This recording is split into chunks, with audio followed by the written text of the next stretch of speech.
How's it going, ladies and Bruces? I'm Bobby Sixkilla and welcome back to the life and suffering of Sir Brante. Let's just kick straight back in where we left off. Unrest is improving, which is a good thing or a bad thing depending on who you're looking at. I don't know.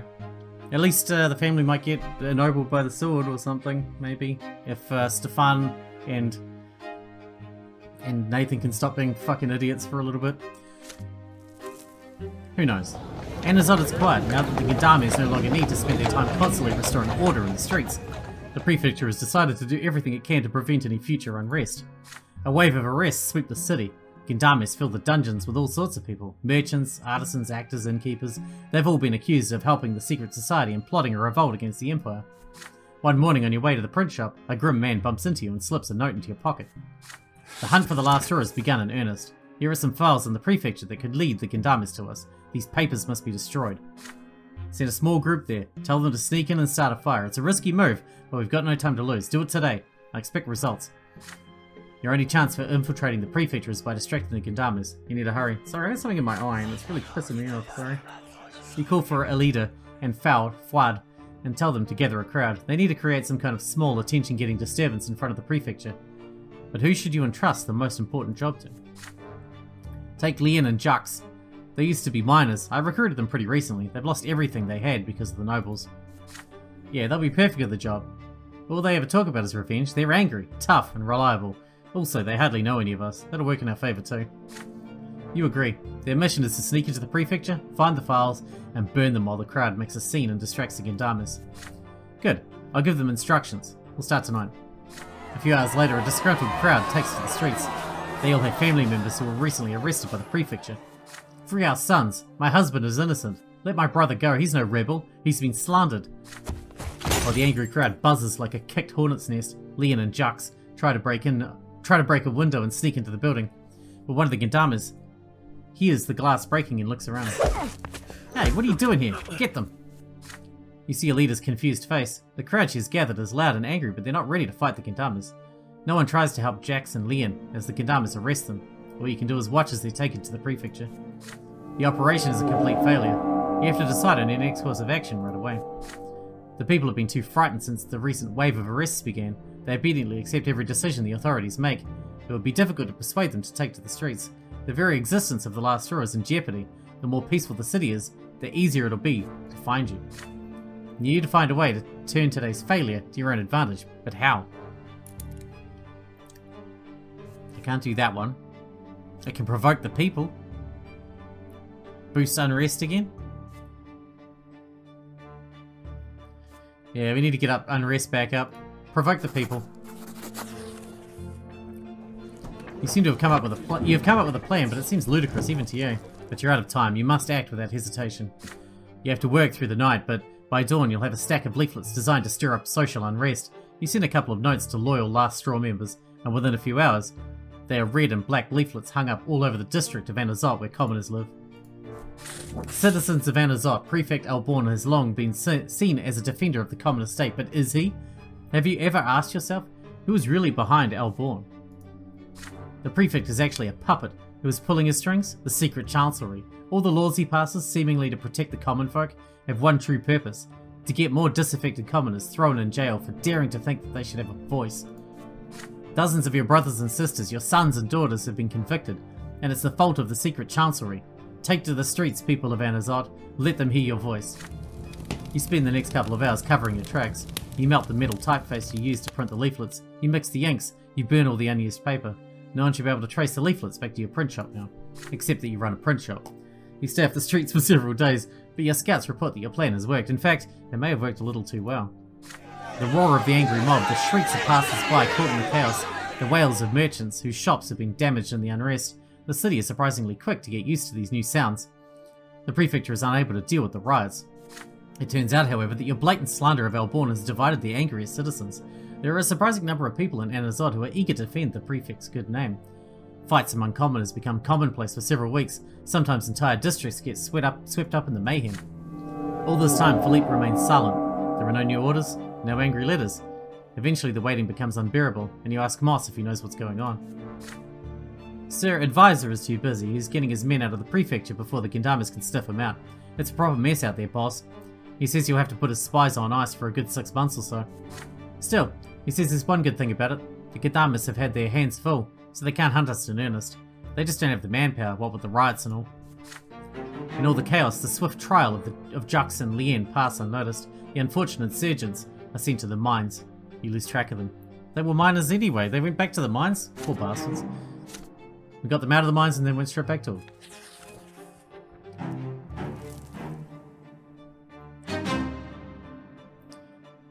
The illegitimate girl. Gloria equal to or greater than 1. And Stefan Brant's secret plot. No. Okay.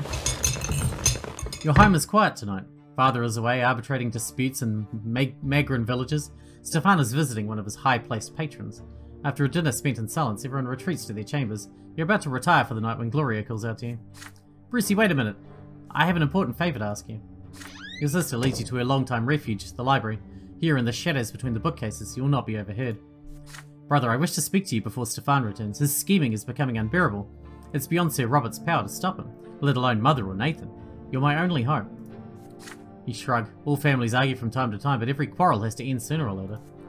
Yes, it will end, when Stefan finally gets rid of me. As far as he's concerned, I'm just a stumbling block and a stain on Father's good name. He lets me stay in the house only to avoid causing a scandal in high society. But as soon as the Brants get his precious nobility of the sword, I'll be out in the street in the blink of an eye. Brucey, you don't want me to get kicked out of the family, do you? Please help me. I need to convince Sir Robert to adopt me and make me legitimate. After that, it won't be so easy for Stefan to dispose of me, and then I won't bear the stigma of being a bastard anymore. I know Sir Robert would agree, if only by virtue of the love he has for our mother. But Stefan is standing in his way. Tell me, will you help me? Of course. An illegitimate child who has never known her father, a stranger in the family. Gloria looks at you with hopeful, pleading eyes. Of course I'm going to help you.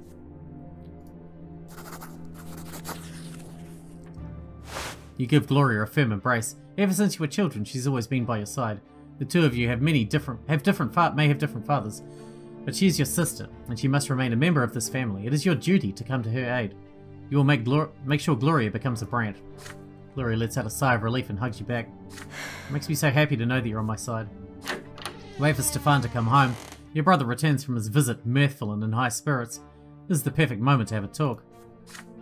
That went splendidly, brother. Magistrate L. Vermin himself will support us. I'm on a friendly footing with his son now. It won't be long before we become nobles of the sword. But why are you still up? You raised the matter of your sister. The feud between Stefan and Gloria must end. Your brother seems to be unaware of how much damage it is inflicting on the family. But you know how to remedy it. The reason for everything is Gloria's lowly station. She should bear the Brant name. Your brother assumes a bored mien. Don't waste your time, brother. I know what Gloria is after. You mentioned damage to the family. Can you even fathom what this would mean for the Brant name? By allowing an illegitimate child into his family, our father would cover us all in his indelible shame. Several generations of Brants to come would not dare to dream of becoming nobles by the sword. By the twin gods, I will not let that happen.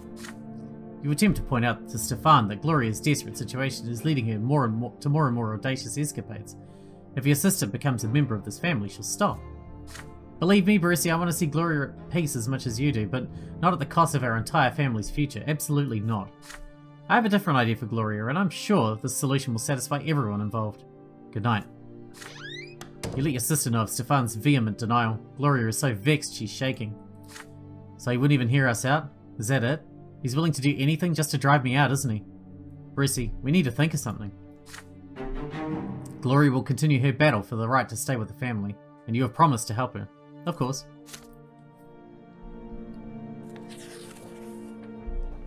Philippe left Anazot for the capital last night on urgent business. He gave you both direct, unambiguous orders before he left. Cease all activity and wait for him to return. A month of freedom, an entire month of peace. Is this real? Can you finally stop and catch your breath? But unfortunately, you do not even get to enjoy the thought of freedom for long. As noon approaches, Sophia appears in the door of your office. She has risked a visit in the middle of the day. This must be urgent.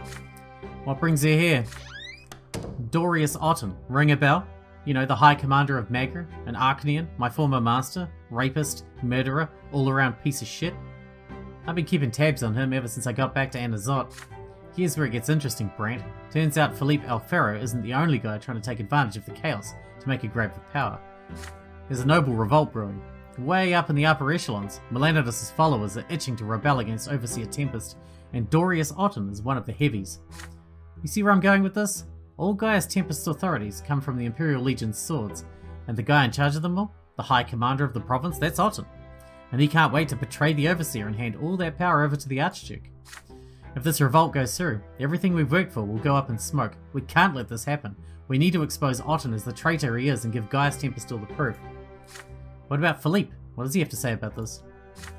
We don't even know where Philippe is right now. He's incommunicado. We'll have to go against his orders and act on our own. We've got no time to waste either. They could spring into action at the drop of a hat. Sophia's voice is trembling. You're not used to hearing her like this. You ask her why she's so eager to take Otten down. Is she out for revenge? I'm more worried about the last straw's future than revenge, but I'm going to level with you. If I had my way, I'd love nothing more than to strangle Otten with my bare hands. Sicking the Overseer on him is the next best thing. As usual, Sophia sounds level-headed and makes a solid point. You cannot help but feel that she is still hiding something. Should you defy Philippe's orders and aid her? Is it a good idea to get involved in the struggle between the province's two most powerful Arknians? I don't have a choice.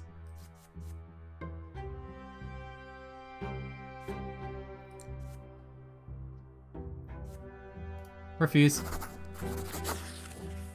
I mean, I would have done it if I'd had the option because, you know, fuck that guy. You shake your head. No, you will not help Sophia with this. She must be getting used to hearing that. You dope. You think Philippe's gonna save you if you're a good boy? But hey, it's your funeral. I'm disappointed.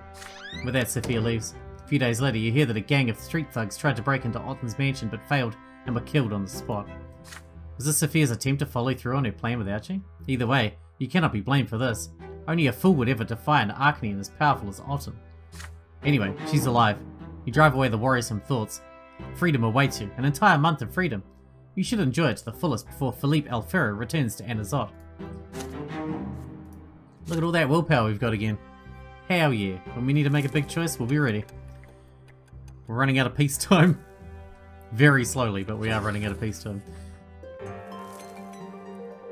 Rumours are running wild in Anazot. People say that a mysterious clandestine society, called the Last Straw, holds the entirety of the city's seedy underbelly in its clutches, with men in safe houses all over Anazot.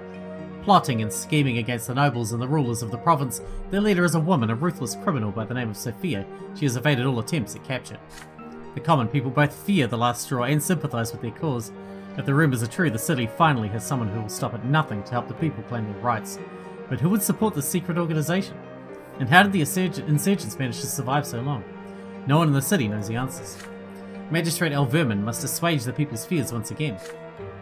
The vile mutineers and heretics who call themselves the Last Straw will be caught and executed very soon, and anyone who has given them money and shelter will meet the same fate. The secret chancellery will make sure of that. But even facing a manhunt, the Last Straw still endures. Slowly but surely, the influence of this underground organisation is spreading throughout the city. Oh good. Must be almost ready to, you know, revolt. Night falls upon the city, shrouding it in darkness and dotting the sky with stars. The din of the streets dies down slowly. Soon the heavy footfalls of the Gendame patrols is the only sound. You're at the print shop, tying up the day's loose ends. There's a sudden knock at the door. Sophia walks in without a word, holding a half-empty bag. She heads to the room containing the shop's records. Somewhere in there, under piles of paperwork, is a crate with their things in it. Sophia pushes the papers aside and starts shoveling her things into her bag. She barely looks at what she's doing. What is going on? She freezes, as though noticing you for the first time. Then she pulls up a chair, sits down and lights a pipe. I was with Philippe just now. I'm leaving. For a long time. Could be a whole year. Gotta recruit pissed off people for the Last Straw from all over Magra. He thinks we've already found everybody here in Anazot. Is she going alone? Sophia nods, exhaling smoke. Yep, Philippe's orders. Says it's safer that way. He needs you here. Her eyes are trained on you. You notice yellow light glimmering deep within them. Even without the underground movement, Sophia is just as dangerous on her own. And Philippe actually thinks she's going to recruit hundreds more people to die for his scheme. Sophia puffs out ring after ring. They slowly dissolve in the air, filling the room with acrid smoke. There's no hiding from her light blue eyes. A gentle smile plays on her lips. Just don't botch the whole thing while I'm gone, okay, Brant? You nod. An awkward silence follows. Deep inside Sophia's pipe, a red spark flares back to life again. She knew you'd be at the print shop alone tonight. Did she really come here just to tell you this? She does not look away. Confess your love for her? How about no? Wish her a safe journey? That makes her like you less by wishing her a safe journey? And why didn't I just say, how about you go fuck yourself, lady, and then I'll get the same reduction in likingness? How about you stuff that lantern up your ass? You look Sophia in the eye and wish her good luck and safe travels. There's plenty of danger on the road in Magra, especially now in these troubled times. But you're confident that Sophia will survive and thrive no matter where she goes. She nods and looks away. Yeah, you're right. I'll be okay. You better be okay too, Brucey. I can't help you anymore. From now on, you're on your own. Oh yeah, you've been such a fucking help. Be careful who you trust and don't get yourself caught. Sophia stands up, slings her bag over her shoulder and hands you a sheath. It contains a... misericord? A long, slender dagger. You accept the parting gift. A moment later the door closes quietly behind her. Only then do you realise that she was waiting for something from you. Something more than just a few kind words and a good luck wish, but Sophia is gone now. The moment has passed. Good riddance. You're alone. The last straw rests solely on your shoulders now. Oh man, we got maximum willpower now. The unrest in Magra is growing by the day. More and more commoners flock to the streets and squares, trying to make their voices heard by the nobility. The crowds have become too large for the gendarmes to disperse. They can no longer be ignored. For the first time in years, the ruling estate seems to have seen the people for the terrifying power they represent, and they have decided to fight fire with fire. In spite of all the resistance offered by Prefect Alborn and the Lesser Quorum, the magistrate and the aristocracy finally get their way. Overseer Tempest deploys troops to the city. The streets and squares are packed on this ill-fated day. Hidden in the crowd, you watch 2 battalions of the Imperial Legion march triumphantly down the streets of Anazot. The banners of Magra and the Tempest dynasty soar proudly above the soldiers' heads. Gaius Tempest leads the battalions himself, atop a white Monian stallion. To his right, you see the young captain of the battalion. He looks familiar. It's Thomas Guerrero. When the procession reaches the Golden Square, it stops so the overseer can address the people. Battalions, defensive formation. Legion soldiers spring into action, slamming their weapons against their shield as they move. Their ranks shift in eerie harmony down to the last man, like an enormous, uncanny machine, and then they stop all at once in an instant. The square grows silent. The overseer's booming voice echoes for all to hear. People of Anazot, I have heard your cry for help and come to the city accompanied by my loyal soldiers. The Imperial Legion will bring order to Anazot and put an end to all the riots and crime. These soldiers will protect you from the schemes of rebellious nobles, insidious insurgents, and anyone else who seeks to spark unrest. I am Gaius Tempest, the overseer of Magra and Anazot. By the Emperor's decree, I rule this land. Those who question my rule, question the Emperor's rule as well, and they will be executed as rebels and insurrectionists. You hear whispers throughout the square. The Legion's arrival is a harbinger of change, but how drastic will this change be? Even at home, the Legion is the only topic of conversation during dinner. Thank the twins, Gaius Tempest has finally decided to act. Those low-born scum have grown far too insolent of late. They ought to be reminded of their place with an iron fist. Intimidating the people won't do anyone any good, Stefan. They have valid reasons to take to the streets. But instead of hearing them out, the overseer is hiding behind his soldiers. It's disgusting. I think Gloria is right. Everyone's really scared. A lot of my friends want the Legion to leave the city too. Those friends of yours know nothing, Nathan. Their lot is to work and suffer, not wag their tongues. Oh, we're so sorry, Sir Stefan. We forgot that only blue bloods can rule. Too bad all that inbreeding hasn't made them any smarter. Enough bickering, you two. You clearly don't understand what's going on here. The purpose of the Overseer's move is, first and foremost, to thwart the plot against him set in motion by Archduke Melanidas' loyal clique of nobles. The commoners are a secondary matter.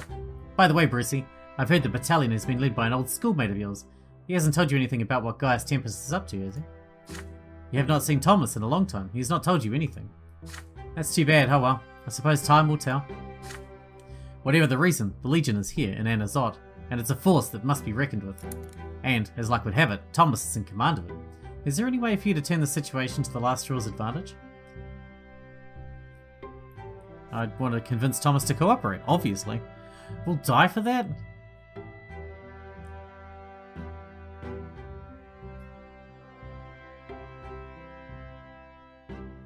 It says you have to sever all ties. Oh no, not sever all ties. I see.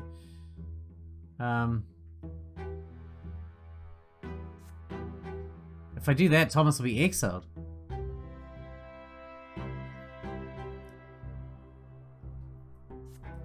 You're prepared to give Thomas the names of the commoners inciting unrest in the city. In exchange, you'll recruit several Legion officers as secret chancellery informants. Ah, man. Oh, I don't like this one. Denounce the rebellious nobles to Thomas.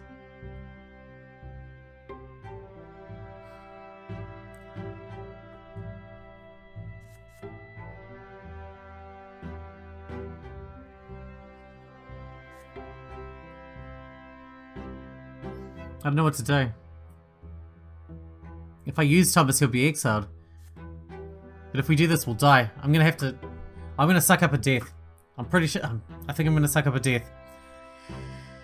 Just to protect Thomas. I could do that, but then Thomas might die, you know? I don't know, man.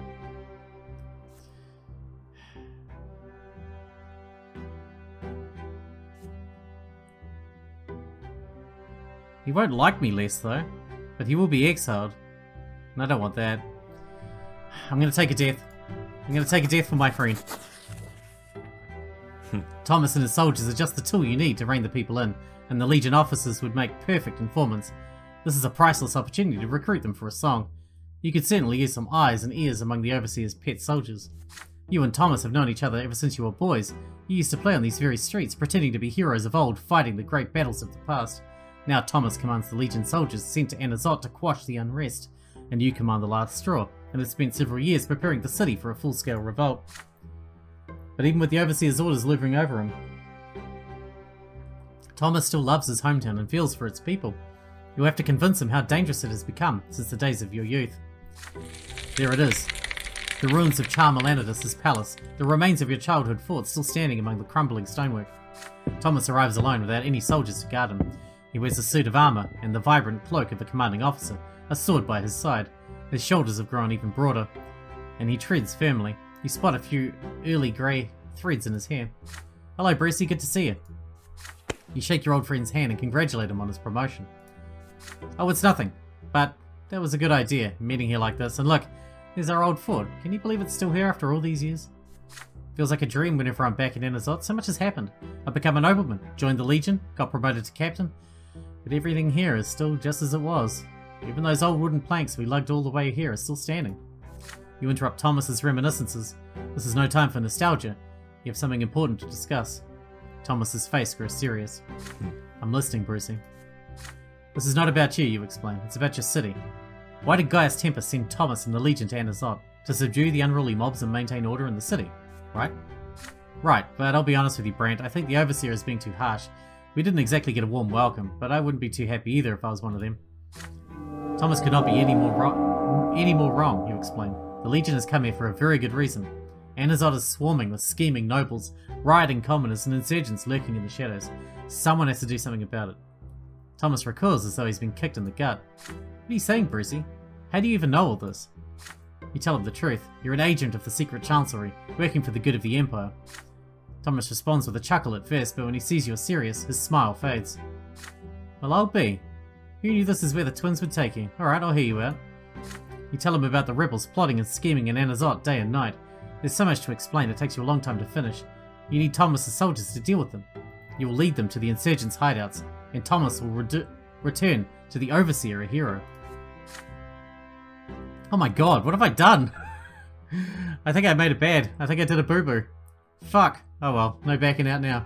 Thomas hesitates as he considers your words, but at the end, your old bond of friendships prevail. Okay, Brant, so be it. Let's see if we can work together to rid the city of this filth. Life is much easier when you have a small army at your disposal. As the days go by, you feed victim after victim to the Legion. Unreliable last straw cells, everyone who has ever let you down or betrayed you, criminals, rioters, and rebels who refuse to join your ranks. Thanks to you, they are all imprisoned and executed by Thomas's soldiers in a series of raids. As a reward, you managed to recruit a great many Legion soldiers for your spy network. Soldiers are useful, they know things, and they are fervently loyal to the Empire. I really did it bad, huh? I feel bad now. The more you pursue your victims, however, the harder they fight for their lives. You and Thomas lead the next raid together. People begin to flee as soon as they see Legionnaires. I should have just done the... I should have got him exiled. Fuck. There it is, the nondescript door to the basement. The soldiers ready the battering ram. Smash it open. A hit, another. The hinges break. You head downstairs. It's pitch black. You smell damp walls and unwashed bodies. In the name of Overseer Tempest, I order you to surrender. The younger's righteous trial awaits. The answer is a brief moment of quiet, followed by a desperate, rasping voice. Go to the foot of the pillar, you bastards. Get 'em, boys. Howling, desperate shadows rush you in the dark. The Legion soldiers fall back, but you're cut down one by one. Thomas's scream snaps you back into reality. He's still fighting for his life, 1 against 3. Run, Brucey! You scramble to the stairs, but several hands latch onto you at once. Your back hits the floor, a muffled scream is the last sound you make. Darkness fills your eyes, knives sink into your flesh, blood fills your mouth, you almost welcome death when it comes. I did it bad. I did it real bad. I apologize. At least I got death for it. Impenetrable darkness surrounds you. You stand alone, bare to your very essence. It paralyzes you. You have an urge to cover yourself, to hide. No one should see you so vulnerable. But you cannot conceal the truth in this place. You're bathed in an unbearably bright light. It has no hint of warmth in it. It is blinding. It leaves no shadows in the entire world. It is the light of the shining pillar itself. In this radiance, you can clearly see all your thoughts and doubts, your errors and transgressions, the contradictions that have permeated you since birth. They cover you from head to toe like rough, grey tatters, but they melt away in this light. You are naked. You feel liberated and whole. It is as though all the wounds and cracks in your soul have been healed, making it the way it should be. It is as though the scales have fallen from your eyes, and you see the true shapes of things now. There are the laws by which the world abides, the grand design that moves itself, life itself. You tread a path that is barely visible in the blinding light, giving shape to everything. In this light, you see the infinite complexity of the world, from the tiniest leaf to the enormity of the empire, and this world maintains its balance by virtue of the law that was embedded in it during the act of creation. Ahead of you, two figures are waiting on the path. They are gigantic, many times taller than a man. The elder holds a lash, the younger a sword. The younger gazes at you sternly, coldly. You kneel obediently before him and lower your head. The god raises his sword above you. This is divine retribution. There is no law without it, nor can there be. Every action has consequences. This is what shapes the world, making its very existence possible. In this moment, beneath the gaze of the merciless god, you comprehend the law that binds the entire world together. Which manifestation of the law will you live by? You already asked me that.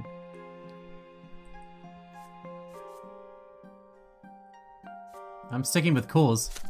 The blade flashes. The younger sword slashes through the air above your head. You do not deserve your final punishment. The law demands that you continue your life. Your form has not been completely destroyed, nor has that of the world. The younger extends his gigantic hand and shows you the way. You must proceed. The path leads you to the top of the crown of the silver tree, spread wide in the white gleam. The branches are close now. It is time to descend. You are drawn downward into the dark. The shadows that have disappeared in the blinding glow creep around you and envelop you. This is to be expected, but the purity and clarity of spirit are still within you. Something is forcing your throat open. Air. It scratches you on the inside. Your soul is filled with struggle again, with the contradictions from which the fabric of this world and you yourself are woven. The divine light that gave you clarity is fading away with each passing moment. You have to open your eyes. Above you is the dark ceiling of the crypt. You are reborn. The low ceiling of the family crypt. Silence. The cold stone slab beneath you.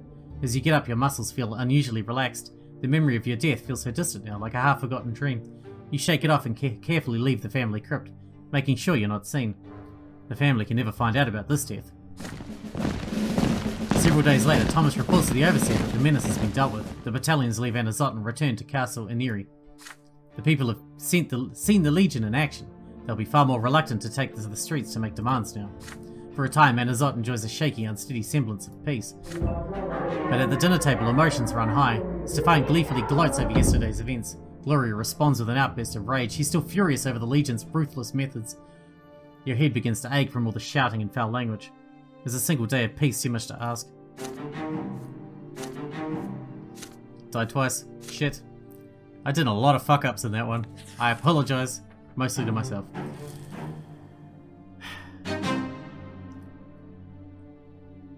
Yikes. I think we're in trouble. Philippe has chosen an unusual meeting place tonight. Anazot's ancient marble bathhouse is a place only nobles are allowed to enter, but tonight, in accordance with the advisor's will, his doors are open to you. The staff treat you with subservience, typically reserved for real noblemen. You're shown to a magnificent hall with a ceiling supported by centuries-old columns, and left alone. The reflections of hundreds of candle flames dance across the walls, and the water in the marble pool. You notice a bowl of candied fruit and bottle of wine. There are no other patrons.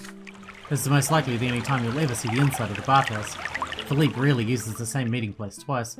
After a while, you muster enough courage to enter the water. It's very warm. You lie on your back and float. Your body relaxes and a pleasant feeling of drowsiness creeps over you. You're startled by echoing footsteps and the percussive thudding of a cane. Philippe is approaching. Several burly men, led by Oliver Moss, follow behind him. You get out of the water and reach for your clothes, but Moss steps onto your garments, preventing you from covering yourself. Hello there, Brante. Philippe's men surround you. The advisor taps the floor with his cane. The sound echoes off the marble walls. Droplets of water from your wet hair run down your back, causing you to shiver. Are you really naive enough to think that you could conceal your betrayal from me, Brante? I'm the advisor of the secret chancellery. I know all about your deeds, the deeds you made behind my back. But I'll give you one last chance to save yourself. Confess your betrayal, and maybe, just maybe, I won't drown you in this pool like a runt. Deny your guilt. Betray Egmont. I can do this one, because my manipulation's so high. I'll lose 10 willpower, but he'll like me one more. Let's do it. You need to remain calm. Philippe does not know anything for sure. He's just fishing. The advisor is a hard man to deceive, but you've learned a lot over these years. Looking Philippe straight in the eye, you tell him that this test makes no sense. None of his enemies could possibly have counted on your help. Not even for a second. You've made no deals. You've conspired with no one. You've not betrayed Sir Advisor. You're loyal to him and him alone. Philippe gazes at you for a moment, then snaps his fingers. Moss lifts his foot from your clothes. His men move aside a bit. Fine, Brante. You passed the test. Your loyalty is admirable. I need a man in Magra I can trust. You may stay here until midnight. Loyalty deserves to be rewarded. They leave. You sit down right on the marble floor, trying to calm your pounding heart. Just a little bit longer, and you would have involuntarily given yourself away. Imagine your limp body floating in the pool. You feel no desire to stay, especially since I just died a minute ago. You wait a little while, then go home. Like I had so much willpower. And with that, we better wrap this one up here. Trust. Oh, cool. Because our spy network's getting pretty up there. So another Philippe thing is happening. But we'll leave that one till the next time. Even though I fucked that one up really badly, I think we're going to recover from it. So it's okay. Hope you guys enjoyed it. Thanks for watching. Thanks for hanging out with me. And I'll see you in the next one.